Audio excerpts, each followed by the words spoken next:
अब चलिए कुछ शॉर्टकट की भी बात कर लेते हैं शॉर्टकट निकालने के लिए। तो find the value of R A, ठीक है, मतलब ट्रिक से कैसे निकाल ले तुरंत, ठीक है। तो आर ए इजकल टू, यहाँ पे हमको रिएक्शन निकालना है, तो आपको क्या करना है, आर ए इजकल टू जितना लोड लग रहा है, कितना लग रहा है 12 इंटू डिस्टेंस कितना अपोजिट डिस्टेंस, तो 2 2 4 4 बटा टोटल डिस्टेंस कितना 6 प्लस ये कितना हो गया 2, ये लोड कितना है 2, अपोजिट डिस्टेंस कितना है इसका आर ए से अपोजिट तक 2 है, अब बटा टोटल डिस्टेंस कितना है 6, तो इसको कैलकुलेट कर लीजिए, हो गया, ठीक है। फिर आइए नेक्स्ट क्वेश्चन देख लेते हैं, इसमें निकालना है, तो 12 गुने कितना, अच्छा ये देखिए इसका लोड लग रहा था अपोजिट डायरेक्शन में, तो माइनस हो जाएगा, 12 गुने टोटल डिस्टेंस 2 2 कितना हो गया 4 4 बटा टोटल डिस्टेंस 6, ये सब चीज़ अभी थर्ड मॉड्यूल में आपको अच्छे से सिखा देंगे। और कितना हो गया 2, इसका अपोजिट है तो -2 गुने 2/6, ये हो गया आपका 14 नंबर, ठीक है। चलिए अब आते हैं 2 क्वेश्चन और बचा, इसको तो आप खुद से कर लीजिएगा, लेकिन हम अभी आपको बता देते हैं। A circular rod 12 mm diameter was tested for a tension,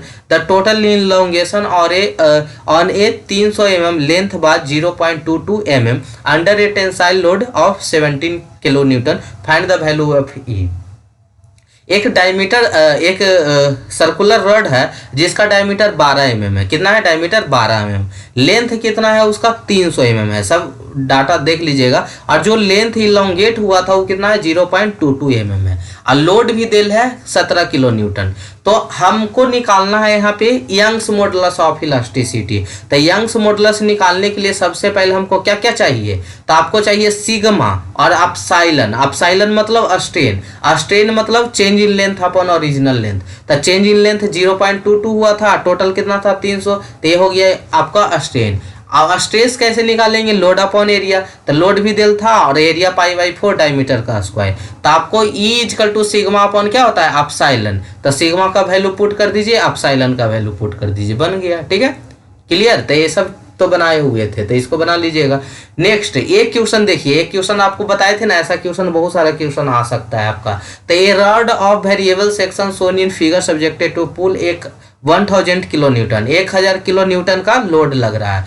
तो इन find the extension of the rod taking E equal to 2 गुने 10⁵ Newton per metre square. Length आपका दिल है 0.6 मीटर, इसका है 0.4 मीटर, इसका है 0.5 मीटर, इसका है 0.4 मीटर, इसका है 0.6 मीटर। 100 mm डायमीटर है, 70 mm डायमीटर है, 90 mm डायमीटर है, 70 mm है, 100 mm है। अब हमको तो PL इक्वल टू एक के वो फॉर्मूले है, PL upon E, del L equal to PL upon AE, PL equal to del upon AE, sorry del L equal to PL upon AE। अब इसी में कई बॉक्स है, 1 बॉक्स 2 बॉक्स 3 बॉक्स 4 5, तो सभी को 1 2 1 2 2 3 3 4 4 5 5 नाम दे दीजिए, फॉर्मूला तो सेम ही चीज है।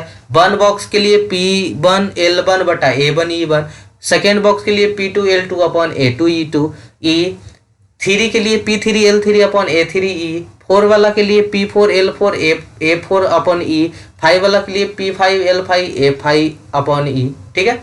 बस अब यहाँ पे सबसे ज्यादा था किसमें कंफ्यूजन, लोड निकालने में, क्योंकि लेंथ भी तो सबका पते हो जाता है ना। देखिए अभी भी उसको चीज को दिखा देते हैं कि ये क्या है, L1 का वैल्यू पुट कर दीजिएगा, L2 का वैल्यू, L3 का वैल्यू, L4 का, L5 का। बाकी एरिया की बात करें तो 100 mm है तो π/4 और 100 का स्क्वायर, अच्छा 100 है तो पहले 100 mm है ना, तो उसको मीटर में बदल लीजिएगा, 0.1 मीटर हो जाएगा, तो 0.1 का स्क्वायर। E का वैल्यू तो सबका सेम ही रहेगा, 2 × 10⁵ न्यूटन पर मीटर स्क्वायर, ठीक है। बात आया लोड का, तो लोड बाबू यहाँ और आसान है, समझे। ये शायद कहीं का मतलब आपका एग्जाम में नहीं, कोई भी कंपटीशन एग्जाम में पूछा हुआ क्वेश्चन था, ठीक है, तो आपका में भी पूछ सकता है। तो 1000 है, बाकी कहीं लोड नहीं है, तो मतलब सब में 1000 रहेगा, सब में 1000 रहेगा, लीजिए हो गया खत्म। 1000 है ना, किसी में नहीं रहेगा ना, जिसे पहले बताते ना कि यहाँ रहता था घटाना पड़ता था, तो अगर सिर्फ खाली आगे पीछे है तो उस सब में रहेगा लोड 1000, लीजिए ये भी खत्म हो गया। तो P1 का वैल्यू 1000, P2 का वैल्यू 1000, P3 का वैल्यू 1000, P4 का वैल्यू 1000, P5 का वैल्यू 1000। किलो न्यूटन है तो न्यूटन में बदलने के लिए 10⁻3। लेंथ L1 का वैल्यू, L2 का वैल्यू, L3 का वैल्यू सबका पुट कीजिए, ठीक है। A1 का वैल्यू तो π/4 0.1 का स्क्वायर, π/4 0.07 का स्क्वायर बन जाएगा, बहुत आसान है, ठीक है। 16 का हो गया, बन जाएगा ना, कैलकुलेशन कर लीजिएगा। 17 का बताइए, 17 में है निकालने वाला फोर्स, इसको निकाल के बताते हैं। A steel bar of variable section is subjected to forces as shown in figure, taking E equal to 205 kilo newton per metre square, determine total elongation.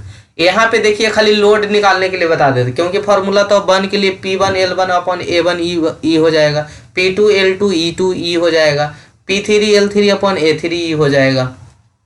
P1 का वैल्यू तब 45, पहला में तो किन्हीं को कोई दिक्कत नहीं होता है 45। अच्छा E इधर जा रहा था पॉजिटिव लिए, तो देखिए B इधर जा रहा था, इसको क्या ले लें, निगेटिव ले लेंगे। तो 45 में से 20 गया, कितना बचेगा 25। 45 में से 20 गया, कितना बचेगा 25। अब 25 किधर होगा, उल्ट पॉजिटिव आया ना, तो पॉजिटिव वाला डायरेक्शन किधर आप मान रहे हैं, इधर जाएगा तो पॉजिटिव, इधर जाएगा तो निगेटिव। तब 45 में से 20 गया तब बचा 25, अब 25 कैसा बचा, पॉजिटिव ना, तब मतलब इधर डायरेक्शन होगा। अब 30 भी उसी डायरेक्शन में, तब 30 20 कितना हो गया 55। देखिए लास्ट में भी मिल गया 55, है ना। तब पहला बॉक्स में कितना होगा 45, दूसरा बॉक्स में कितना होगा 25, और तीसरा बॉक्स में कितना होगा 45, सॉरी 55। ठीक है, हो गया, बन गया। L1 का वैल्यू 1 मीटर, L2 का वैल्यू 1.2 मीटर और L3 का वैल्यू 1 मीटर। तो बताइए P1 L1 upon A1 E1। A1 कैसे निकालेंगे, एरिया कैसे निकालेंगे, 30 mm देल है डायमीटर, 35 mm देल है डायमीटर, और 30 mm देल है डायमीटर। तो डायमीटर से तो एरिया निकाल ही लीजिएगा। तो खाली लोड कन्फ्यूजन होता होगा, तो लोड के लिए एक बार फिर से बोल देते हैं।